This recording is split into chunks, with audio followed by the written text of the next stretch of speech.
ಯಾಕೆ ಇವತ್ತು ಈ ಪರಿಸ್ಥಿತಿ ಬಂದಿದೆ? ಅದು ಬಹಳ ದುಃಖ ಆಗತಿ. 1 ಎಕರೆ ಮೆಕ್ಕೆಜೋಳ ಬೆಳೆಯಕ ಬದುಕಾಕಿ ಲಾವಣಿ ರೊಕ್ಕನಾರ ತೆಗಿಬೇಕ್ರಿ ನಾವು. ದುಃಖ ಹೇಳ್ಕೊಳಕ್ ಆಗಲ್ರಿ. ರೈತ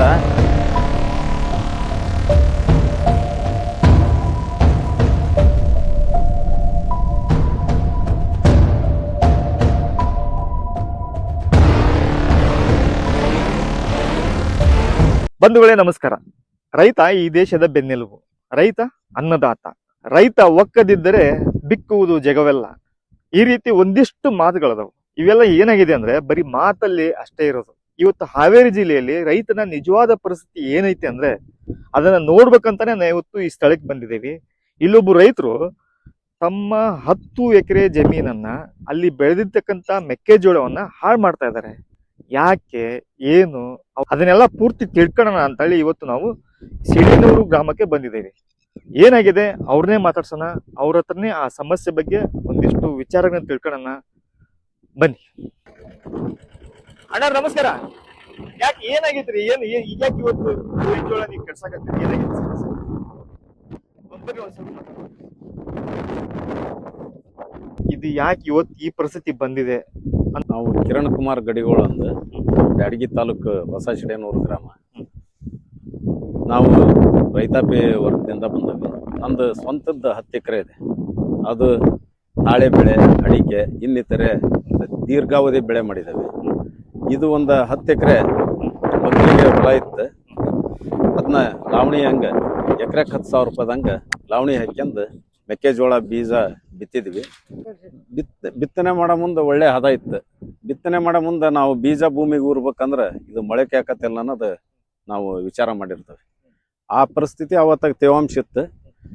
ಮುಂಗಾರು ಸ್ಟಾರ್ಟ್ ಆಗಿದ್ದರಿಂದ ನಾವು ಹೆಚ್ಚು ಕಮ್ಮಿ ಈ ಒಂದು ವಿಜ್ಞಾನ ಯುಗದಾಗ ನಾವು ಹವಾಮಾನ ಮುನ್ಸೂಚನೆಯನ್ನು ವಿಚಾರ ಮಾಡ್ತೇವೆ. ಹಂಗಾರೆ ಬಿತ್ತವೆ, ಇನ್ನೊಂದು 2-3 ದಿನಕ್ಕೆ ಹುಡ್ತತಿ, ಮಳೆ ಆಕತಿ ಅನ್ನೋ ಒಂದು ವಿಚಾರಕ್ಕೆ ಬಿತ್ತನೆ ಮಾಡಿದ್ವಿ. ಅವತ್ತಿಂದ ಬಿತ್ತಿದ ದಿವಸದಿಂದನೂ ಒಂದು ಹನಿ ಮಳೆ ಬರಲಿಲ್ಲ. ಅವಾಗ ಏನಾಯ್ತು, ನಾವು ಒಂದು 8 ದಿವಸ ಒಂದು ಬಿತ್ತನೆ ಮಾಡಿದ್ರೆ ನಮಗೆ ಕರೆಕ್ಟಾಗಿ ನಮಗೆ ಸಸಿ ಸಂಖ್ಯೆ ಗೊತ್ತಾಗ್ಬಿಡ್ತೈತಿ. ಒಂದು 8ರಿಂದ 10 ದಿವಸಕ್ಕೆ 15 ದಿವಸ ಆಯ್ತು. ಕೇವಲ 30% ಅಷ್ಟ ಹುಡ್ತು. 70% ಹಿಂಗೆ ಭೂಮಿ ಕೆಬರಿ ನೋಡಿದ್ವಿ. ಬೀಜ ಮೊಳಕೆ ಆಗಿದ್ದು ಕೊಳತು ಬಿಡುತ್ತೆ. ಇನ್ನು 30%ನ್ಯಾಗ ನಾವೀಗ ಎಕರೆ ಕನಿಷ್ಠ ಅಂದ್ರೆ 15,000 ರೂಪಾಯಿ ಈಗ ಸದ್ಯ ನಾವು ಇನ್ವೆಸ್ಟ್ ಮಾಡೇವಿ. ಈಗ ನಾಳೆ ನಾವು ಮತ್ತೆ ತೆನಿ ಮುರಿಬೇಕಂದ್ರೆ ಹೊಲ ತುಂಬಾ ಗೊಂಜಾಳ ಚೆನ್ನಾಗಿದ್ರು 4ರಿಂದ 5,000 ರೂಪಾಯಿ ತಗೊಂತಾರೆ. ಅದು ಅಲ್ಲೆಲ್ಲೇ ಹಂಗ್ಲಿದ್ರು ನಾವು ಅಷ್ಟ ಕೂಲಿಕಾರರಿಗೆ ನಾವು ಗುತ್ತಿಗೆ ಅಂತಂದು 5,000 ರೂಪಾಯಿ ಎಕರೆ ಕೊಡ್ಬೇಕಾಕತಿ. ಇನ್ನು ಇದನ್ನ ಹಾರ್ವೆಸ್ಟ್ ಮಾಡೋ ಟೈಮ್ನಾಗ ಇದು ಮೈ ಮೇಲೆ ಆಕತಿ, ಈಗ ಇದಾಕತಿ, ಇದು ಲಾಸ್ ಆಕತಿ ಅನ್ನೋ ವಿಚಾರಕ್ಕೆ ಇನ್ನು ಮತ್ತೆ ಮಳೆ ಬಂದ್ರೆ ಹಿಂಗಾರು ಪೀಕಿಗೆ ಅನುಕೂಲ ಆಗಲಿ ಅಂತ ಅಂದು ಮತ್ತೆ ಬದುಕಾಕಿಗೆ ಲಾವಣಿ ರೊಕ್ಕನಾರ ತೆಗಿಬೇಕ್ರಿ ನಾವು. ಹಂಗ ಕುಂತ್ರೆ ಇದ್ರ ಮೇಲೆ ಆಗಂಗಲ್ಲ ಅಂದ ನಾವು ಇದನ್ನ ನಾಶ ಪಡಿಸೋ ಕೆಲಸ ಮಾಡಾಕತ್ತೀವಿ. ಈಗ 1 ಎಕರೆ ಬೆಳೆಯಕ್ಕೆ ಎಷ್ಟು ಖರ್ಚಾಗೈತಿ? ಅದು ಈಗ ದುಃಖ ಹೇಳ್ಕೊಳಕ್ಕಾಗಲ್ರಿ. ಅದು ರೈತ ಏನ ಸಮಸ್ಯೆ ಬಂದ್ರೆ ಭೂಮಿ ಮೇಲೆ ಏನ ದುಃಖ ಇದ್ರು ಎಲ್ಲದ ಇದ್ದ ಸಹಿಸ್ಕೊಂಡು ಧೈರ್ಯವಾಗಿ ಬದುಕ್ಬೇಕನ್ನ ರೈತ ಕುಲ ಒಂದ. ಅದು ಬಹಳ ದುಃಖ ಆಗತಿ, ಹೇಳಕ ಪದಗಳು ಬರಂಗಿಲ್ಲ.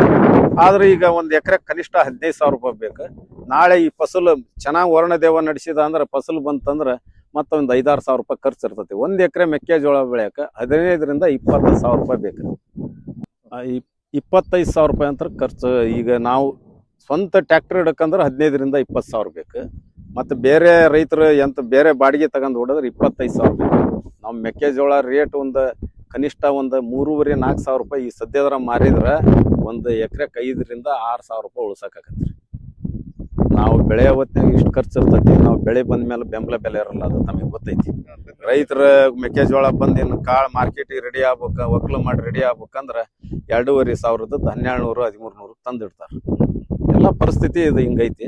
ನಾವು ಆ ವಿಚಾರವಾಗಿ ಇದರಿಂದ ನಾನು ಲಾಭ ನಿರೀಕ್ಷೆ ಮಾಡೋಕ್ಕಾಗಲ್ಲ, ಮಾಡಿದ ಖರ್ಚು ನಿರೀಕ್ಷೆ ಮಾಡೋಕ್ಕಾಗಲ್ಲ ಅಂದ ನಾಶ ಮಾಡಿ ಮುಂದಿನ ಬೆಳಿಗ್ಗೆ ತಯಾರಾಗೋಣ. ನಾವು ಲಾವಣಿ ಹೊಲ 11 ಎಕರೆ, ನಂದು ಮನಿ ಹೊಲ ಐತ್ರಿ, ಅದು 2 ಎಕರೆ, ಒಟ್ಟು 13 ಎಕರೆ ಆಗೈತಿ. ಅದನ್ನ ಮೊದಲಿಗೆ ನಾಶ ಮಾಡಿದೆ.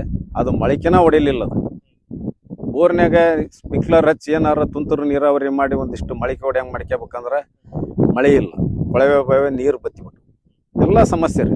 ಆ ಒಂದು ವಿಚಾರಕ್ಕೆ ಇದು 11 ಎಕರೆ ನಾನು ಈಗ ಸಂಪೂರ್ಣ ನಾಶ ಪಡಿಸಕತ್ತೇನೆ. ಮೈ ಮೇಲೆ ಎಷ್ಟು ಲಾಸ್ ಬರ್ತೈತಿ? ಎಷ್ಟು ಮೈ ಮೇಲೆ ಬರ್ತೈತಿ? ಈಗ ಆ ಟೈಮ್ನಾಗ ಡೀಸೆಲ್ ಸಿಗ್ಲಿಲ್ರಿ. ಹಗಲಿ ರಾತ್ರಿ ಹಾವೇರಿ ಬ್ಯಾಡಿಗೆ ಆ ಟೈಮಲ್ಲಿ ಡೀಸೆಲ್ ಸಿಗ್ಲಿಲ್ಲ. ರಾಣೆಬೆನ್ನೂರು, ಹಾನ್ಸ್ಬಾವಿ, ಹಿರೇಕೆರಿ ಎಲ್ಲಿ ಬಂಕ್ನಾಗ ಸ್ಟಾಕ್ ಡೀಸೆಲ್ ಬಂದಾಗ ಕ್ಯಾನ್ ತಗೊಂಡು ಹೋಗಿ ಬೆಳತಂಕ ಪಾಳ್ಯ ಹಚ್ಚಿ ಬಂದು ಹೊಲ ಹಸನ್ ಮಾಡಕ ಅದು ಒಂದು ವ್ಯವಸ್ಥೆ. ಆ ಟೈಮಲ್ಲಿ ಆ ಕಷ್ಟ ಬೇರೆ ಆ ಇತ್ತು. ಕಷ್ಟ ಬೇರೆ. ಒಂದು ಟ್ಯಾಂಕ್ ಡೀಸೆಲ್ ಒಂದು 35 ಲೀಟರ್ ಟ್ಯಾಂಕ್ ಡೀಸೆಲ್ ತರಕ 3,300 ರೂಪಾಯಿ ಡೀಸೆಲ್ ಬೇಕು. ಆ ಡೀಸೆಲ್ ತರಕ ಇವ್ರು ಡೀಸೆಲ್ ಸಿಗ್ಲಿಲ್ಲ. ಆ ಒಂದು ಕ್ಯಾನ್ ಡೀಸೆಲ್ ತರಕ 500 ರೂಪಾಯಿ ಬೈಕಿಗೆ ಪೆಟ್ರೋಲ್ ಖರ್ಚು ಮಾಡ್ಕೊಂಡು ಹೋಗ್ಬೇಕು. ಅಲ್ಲಿ ಹೋದ್ವಿ ಅಂದ್ರೆ 1 ತಾಸಿನ ಡೀಸೆಲ್ ತರ್ತವಿ ಅಂದ್ರೆ ಆಗಂಗಿಲ್ಲ. 6 ತಾಸು ಕುಂದಿರ್ಬೇಕು. ಅಲ್ಲಿ ತಿಂಡಿ ಚಾ ಅಂದ್ರ ಒಂದು ಕ್ಯಾನಿ 4,000 ರೂಪಾಯಿ ಬಿದ್ದಂಗ. ಹೌದು, ನೀವು ಅಲ್ಲಿ ಬೆಳಿಗ್ಗೆಯಿಂದ ಹೋದ್ಮೇಲೆ ಒಮ್ಮಕ್ಲೆ ಆ ಟೈಮ್ ಡೀಸೆಲ್ ಸಿಗಲ್ರಿ. ಅಲ್ಲಿ ಊಟ ನಮ್ ಖರ್ಚು ಹೌದು. ಕಾಯ್ಕೊಂಡು ಕುಂದಿರ್ತಿಲ್ಲ. ಪಾಳೆ ಹಚ್ಕೊಂಡ್ ಹೌದು ಆ ಟೈಮಲ್ಲಿ ಹೌದು ಆ ಟೈಮಲ್ಲಿ ಅಂತ ಕಷ್ಟ ಇತ್ತು. ಅಂತ ಕಷ್ಟನು ಈ ವರ್ಷ ನಾವು ಅನುಭವಿಸಿ. ಏನಂದ್ರ ಇದು ಯಾಕೆ ಸಿಗಲ್ಲ ಅಂದ್ರೆ ಮತ್ತೆ ಈಗೆಲ್ಲ ಜಗತ್ತಿಗೆ ಗೊತ್ತೈತಿ ಯುದ್ಧ ಸ್ಟಾರ್ಟ್ ಆಗೈತಿ. ಯಾವ ಕಚ್ಚಾ ವಸ್ತುಗಳು ಎಲ್ಲದೂ ಗಗನಕ್ಕೇರಿದ್ವು. ಯುದ್ಧಕ್ಕೆ ಸಂಬಂಧ ಇಲ್ದ ವಸ್ತುಗಳು ಇವ್ರು ಇಲ್ಲೇ ಯುದ್ಧ ಆಗೈತಿ ಕರ್ನಾಟಕದಾಗ ಅಂದ ಎಲ್ಲವೂ ಬೆಲೆ ದುಬಾರಿ ಏರಿಕೆ ಮಾಡಿದ್ರು. ಇಂಥ ಪರಿಸ್ಥಿತಿಯಾಗ ನಮ್ಮ ಡೀಸೆಲ್ ಗೊಬ್ಬರ ಕಳೆದ ವರ್ಷ 1,400-1,500 ಸಿಗದು. ಈ ವರ್ಷ 2,200 ರೂಪಾಯಿ ಒಂದು ಕಾಂಪ್ಲೆಕ್ಸ್ ಒಂದ್ ಚೀಲ. ಎಷ್ಟು ಕೆಜಿ ಇರ್ತೈತಿ? 40 ಕೆಜಿ ಇರ್ತೈತಿ. 40 ಕೆಜಿ 50 ಕೆಜಿ ಇರ್ತೈತಿ. 50 ಕೆಜಿ ಇರ್ತೈತ್ರಿ.